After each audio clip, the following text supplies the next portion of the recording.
समाज party.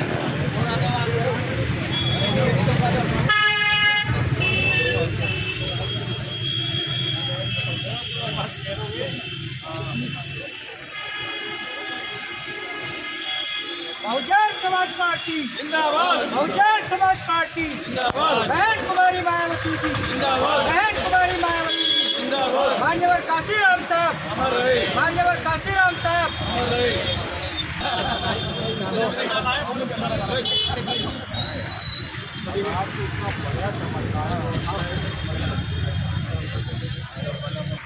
Bahujan Samaj party जिंदाबाद। Bahujan Samaj party जिंदाबाद।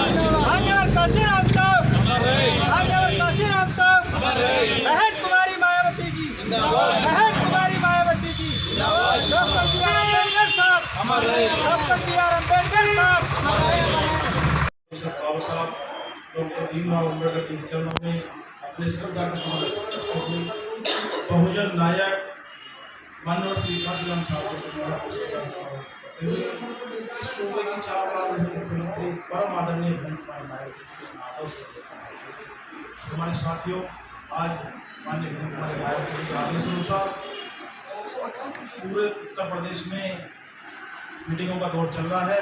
उसी क्रम में गाजियाबाद में 5 विधानसभा हैं, लेकिन साहिबाद विधानसभा बड़ी होने के कारण उसे 2 पार्ट में बांट दिया है। तो आज हमने संगठन जिला कमेटी ने 3 मीटिंग आज ली हैं और 3 मीटिंग कल लेंगे। हमारे ये आज तीसरा दौर चल रहा है।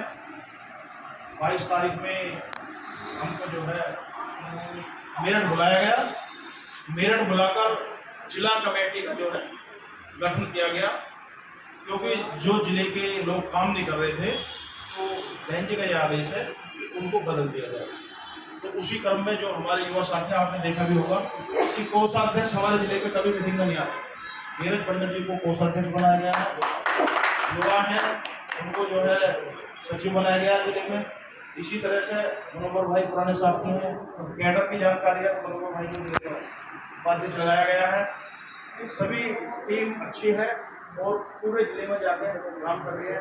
तो उसके बाद में माननीय सांसद जी स्वयं गाजियाबाद आए और गाजियाबाद आके माननीय सांसद जी और हमारे द्वारा 5 विधानसभाओं की जो टीम है उसे गठित की गई। नवीन जी को उसमें विधानसभा का अध्यक्ष बनाया, फिरोज भाई को बनाया और हमारे दोनों प्रभारी जो है मनोज भारती जी और दूसरे जो है वकील साहब बहुत सीनियर है, सीनियर साथी को लगाया गया है। मूल मंत्र जो है पूरा वो सामाजिक भाईचारे का है। माननीय बहन जी ने 25 तारीख में जो मीटिंग ली लगभग 1 घंटा माननीय बहन जी ने हमको जो है समझाया। पूरी मीटिंग में जो बहन जी का केंद्र बिंदु था वो सिर्फ सामाजिक भाईचारा। पूर्व की सरकार में क्या कार्य हुए, क्या क्या हमें फायदे हुए, वो उपाध्यक्ष जी ने बहुत आपको विस्तार से समझाया है। जो काम बाकी रह गए हमारे जिले के प्रभारी जी ने आपको बताया है। और बड़ी हर्ष का विषय यह है कि मैं तो इस मुरादनगर विधानसभा के लोगों को बहुत ही धन्यवाद देना चाहता हूं कि आपने 2 बार यहाँ से विधायक जिताने का काम किया, चेयरमैन जिताने का काम किया। मैं जब यहाँ आता हूँ तो मुझे ऐसा महसूस होता है कि मैं विधानसभा में बैठा हूँ। तो आप सभी का आभारी हूँ जिले की तरफ से। और मैं ये चाहता हूँ कि जो यहाँ की आवाज़ है पूर्व विधायक के रूप में, वर्तमान चेयरमैन के रूप में, उस आवाज़ को आप बुलंद करने का काम करें। हमारे साथियों, मैं भी बूथ से चल कर यहाँ तक पहुँचा हूँ जिले तक। जब मैं छोटा था वहाँ भाई उस समय जो है बड़े लय में चल रहे थे। हमें पता चलती थी कि मीटिंग हो रही है और माननीय विधायक जी या भाव चौधरी जी आ रहे हैं, तो मैं गाजियाबाद से भी उनको सुनने के लिए मुरादनगर भी आता था और मोदी नगर भी जाता था, क्योंकि हमने तो जो हुंकार बननी सीखी है और जो जोश है ये सब माननीय विधायक जी की देन है। तो आप सभी से यही अनुरोध है कि ऐसे रहनुमा को जो दिन रात ऐसी परिस्थिति में पार्टी के साथ खड़ा रहे, उसे आगे बढ़ाने का काम करें। सम्मानित साथियों, माननीय बहन जी के द्वारा अब माननीय इस जिले में पंकज कश्यप जी हैं, कश्यप समाज से हैं, मोदी नगर के हैं, जिले का प्रभारी बनाया गया। उन्हीं के साथ में जाटव समाज से हैं, मोदीनगर से हैं ओमवीर सिंह गौतम, पूर्व में मेरठ मंडल के प्रभारी रह गए। सीनियरिटी के हिसाब से, अनुभव के हिसाब से उनको उनके साथ लगाया गया। ऐसे ही आपके विधानसभा में यहाँ पे भी माननीय बहन जी ने किसी जाति के अनुसार नहीं लगाया। माननीय बहन जी ने ओबीसी समाज की भागीदारी करने के लिए सबको मौका दिया है। जिस तरह से जिले में हमने 2 प्रभारी लगाए हैं, एक एससी का, एक ओबीसी का, इसी तरह विधान। बहुत पुरानी बात मुझे याद आ रही है, हमें तो मौका नहीं मिला, हमने तो साहब को सिर्फ किस्सों में सुना। लेकिन साहब जब अलीगढ़ थे, मीटिंग कर रहे थे, तो साहब ने कहा कि भाई बात में कुछ वजन नहीं आ रहा। तो वहां जो ऐसे सम्मानित लोग बैठे थे, उन्होंने कहा साहब क्या करना है, कि करना क्या है, इस मूवमेंट को बढ़ाने के लिए एक वोट भी दो और एक नोट भी दो। उसी समय उन लोगों ने प्रण ले लिया कि वोट भी देंगे और नोट भी देंगे, और उस प्रण के अनुसार ही हम 4-4 बार तक सरकार बनाने में पहुंचे। लेकिन साथियों 2012 के बाद में फिर हम कहीं ना कहीं बहक गए हैं। बहन जी का जो आदेश होता है, चाहे मंडल के प्रभारी हो या जिले के प्रभारी हो या जिला अध्यक्ष हो, हम सब आ तो जाते हैं, लेकिन स्थिति झुकी तो है। हम उसे परिणाम में नहीं बदल पा रहे हैं, अपने बूथ को हम नहीं जिता पा रहे हैं। बूथ ना जिताने का सबसे बड़ा कारण है हमारा सामाजिक भाईचारा कहीं ना कहीं कमजोर हो रहा है। माननीय बहन जी का जो पूरा फोकस है सामाजिक भाईचारे पर है। सामाजिक भाईचारा जब तक नहीं बनेगा, माननीय बहन जी ने कहा कि हम जो है राजनीतिक दलों से गठबंधन नहीं करेंगे, हम सामाजिक भाईचारे से गठबंधन करेंगे। हम सर्वजन हिताय सर्वजन सुखाय की नीतियों पर चल के इस प्रदेश में 2027 में सरकार बनाएंगे। और पिछड़े समाज को जिस प्रकार 2007 में आदर और सम्मान दिया, आप ही की विधानसभा में खिम्बावती गांव के रहने वाले एक पाल समाज के व्यक्ति को बिना चुनाव जीते बहन जी ने मंत्री बनाने का काम किया। दूसरे हमारे सेन समाज के दयाराम सेन जी को मंत्री बनाने का काम किया। और एमएलसी एमपी वो तो आपने सब देखा ही है। तो साथियों साहब इसी बात को कहते थे कि लहर पैदा करो। लहर पैदा कैसे होगी? लहर पैदा ऐसे होगी कि जहां भी आप बैठे हो, चाहे वहां पक्ष के लोग बैठे हो विपक्ष के बैठे हो, आपको संयम की भाषा में अपनी पार्टी की, अपनी सरकार की नीतियों को बताना है। हमें विवादों में नहीं पड़ना है, लेकिन हमें बड़ी सरलता से अपनी बात को बताना है। हमें कहीं जाना है तो इस नीले पटके को डाल के जाना। क्यों जाना है? बीएसपी की क्या पहचान, बीएसपी की क्या पहचान। सम्मानित साथियों, इस नीले पटके को इसलिए पैर के जाना है क्योंकि कुछ बहरूपिये नीला पटका पैर के समाज को गुमराह कर रहे हैं। लेकिन हमें नीले पटके पे उस पर भरोसा करना है जिसपे ये हाथी का चुनाव चिन्ह हो, जिसे माननीय बहन जी आशीर्वाद देके भेजें। साथियों बहुत ज्यादा समय नहीं है, आपसे कोई बात छुपी नहीं है। किसान परेशान है, नौजवान परेशान है। नौजवान के साथ तो ऐसा हो रहा है, जब वो धार्मिक काम में जाता है तो उसको फूल बरसाए जाते हैं, लेकिन जब वो रोजगार मांगता है तो उसको लाठियां चलाई जाती है। इतिहास से हमको सीखना चाहिए, लेकिन यहाँ पे तो इतिहास के बहाने सामाजिक सौहार्द को तोड़ा जाता है। इन सभी से बचो, आगे बढ़ो, एक एक आदमी को पार्टी के साथ जोड़ो।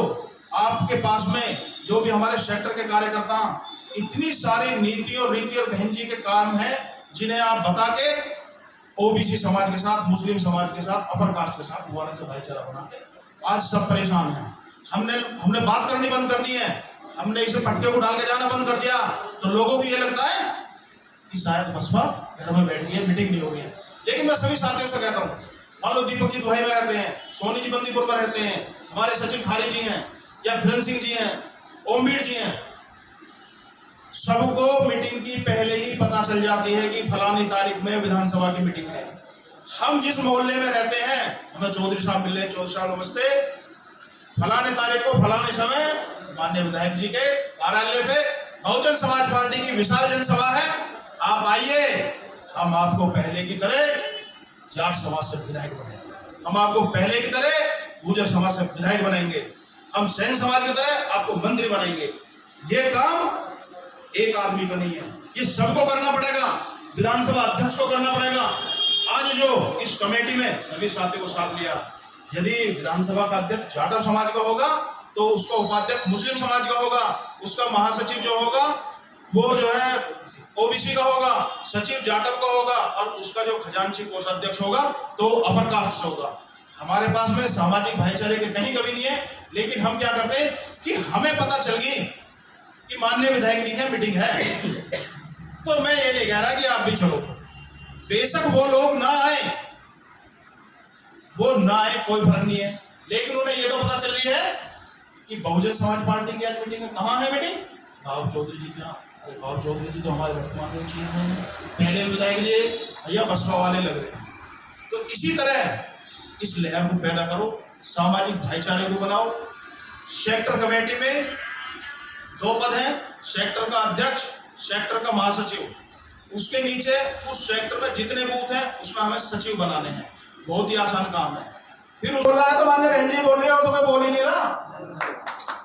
मान्य बहन जी बोल रही है और आपकी नेता, हमारी नेता, हमारी सबकी नेता तो उस समय बोलने लगी थी जब बहन बेटियां घर से नहीं निकलती थी। हमें तो गर्व है कि हमारी नेता ऐसी है, इतनी मजबूत है कि जो किसी से ना डरी है ना दबी है। माननीय बहन जी कभी भी किसी भी हालत में समझौता नहीं करेंगे। माननीय बहन जी को कुर्सी की जरूरत नहीं है। माननीय बहन जी इस देश में, इस प्रदेश में समतामूलक समाज चाहती हैं, सबको बराबरी चाहती है, न्याय चाहती है। यदि बहन जी को एमपी एमएलए की जरूरत होती तो माननीय बहन जी किसी से गठबंधन कर लेते, लेकिन माननीय बहन जी को सबसे पहले जरूरत है तो आपकी मान और सम्मान की जरूरत है।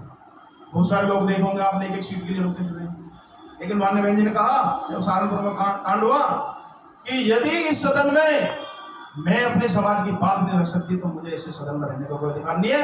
देश में बाबा साहब के बाद में बहन जी ऐसी नेता हुई है जिन्होंने अपनी जो कुर्सी को छोड़ दिया, तो हमें गर्व होनी चाहिए ऐसे नेता पर। साथियों, हम सभी को लगना है, मिलजुल के लगना है। और गाजियाबाद में कोई सी विधानसभा ऐसी नहीं है जो आपने ना जीती हो। मोदी नगर को आपने जीता है, मुरादनगर को 2 बार जीता है, चेयरमैन आपने दी। गाजियाबाद जो नागपुर के बाद में आरएसएस का गढ़ है, आपने उसको जिताने का काम किया। साहिबाबाद जहां पर हाई राइज बिल्डिंग है, आपने वहां से जिताने का काम किया, धौलाने से जिताने का काम किया। लेकिन आपको खड़ा हो जाना है। आपको ये नहीं देखना है कि जिलाध्यक्ष कौन है, आपको ये नहीं देखना है विधानसभा अध्यक्ष कौन है, आपको ये देखना है कि माननीय बहन जी का आदेश आ गया है और मुझे एक वोट को जोड़ना है। कुछ लोग हमारा माहौल खराब करते हैं, वो टिकट के लिए हमसे जुड़ जाते हैं। जब उनको टिकट नहीं दे पाते हैं, टिकट तो एक को ही मिलेगा और टिकट का फैसला नीतियों के अनुसार होगा, पद के अनुसार होगा, वही लोग हमारी बदनामी करते हैं। ऐसे साथियों को बिल्कुल भी ना जोड़ें जो चुनाव के लिए हमसे जुड़े।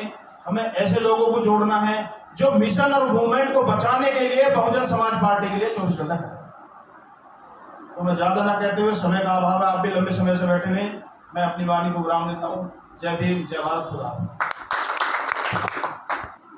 मैं हमारी विधानसभा से पूर्व विधायक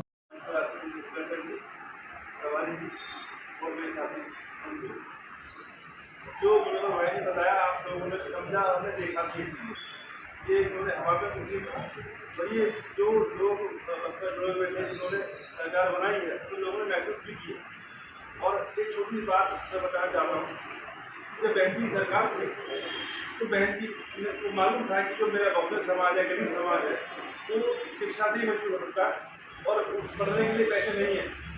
तो बहन जी ने एक स्कीम निकाली, पता होगा, 0 बैलेंस। तो ये था कि जो बच्चे पढ़ने जाते हैं वो 0 बैलेंस में दाखिला लेंगे। किसी के पास पैसा हो या ना हो, बीटेक करे, एमटेक करे, पीसी करे, बीबीए करे, कुछ भी करे, वो किसी भी कॉलेज में जाओ, अपना सर्टिफिकेट दिखाओ और 0 बैलेंस में दाखिला लो और बीटेक एमटेक कर लो। सरकार बदली, उन्होंने देखा भाई बहुजन समाज के लोग, गरीब लोग पढ़ रहे हैं, धीरे धीरे पढ़ रहे हैं, वो बीटेक एमटेक कर रहे हैं, तो सबसे पहले मैं उसको योजना बंद करने का काम था। जहाँ योजना बंद हुई वहाँ पर हमारे लोग आज पीछे शुरू हो गए। जो विकास हमने पढ़ाई के क्षेत्र में 2007 में शुरू किया था और 2012 तक किया था, उसके बाद सरकार जो बदली वो हमारे बच्चे पढ़ नहीं पाए। अब ये आराम हो गया है कि वजीफा तो छोड़ो, तो पहले फीस जमा की जाती है और इतनी फीस, इतने पैसे हम लोगों के पास नहीं है, इसलिए पढ़ाई बच्चे तैयार है। 12 साल पर पहला मूल मंत्री था कि 6 करोड़, तो आप सबको मालूम था कि बहुजन समाज यदि विकसित हो सकता तो शिक्षा के आधार पर बहन जी ने वही फॉर्मूला उठाकर 2007 में अप्लाई किया, जो लोगों ने 2012 में खत्म कर दिया। तो आप समझ जाइए कि किस तरह ये मीठा जहर हमें दे रहे हैं जो मैं महसूस नहीं हो पा रहा। अभी सेक्टर का हमने समीक्षा की है, इसमें समझना पड़ेगा थोड़ा सा। इसमें हमने तो पूरी विधानसभा को 4 जोन में दोबारा जितनी कमेटी दोबारा बनेगी नई तरीके से, और जो लगता है कि काम नहीं कर रहा उसको हटाया जाएगा। अब जो जोन प्रभारी बनाए गए हैं 4-5 अगली जो मीटिंग होगी वो उनके जोन में होगी सेक्टर जल्द के साथ। तो मेरा निवेदन है अपने सेक्टर जल्द तैयार रखें, अगली मीटिंग में कोई भी लगता जिले से आए या मंडल से आए, ये मैं बहुत बहुत आभार माननीय एडवोकेट साहब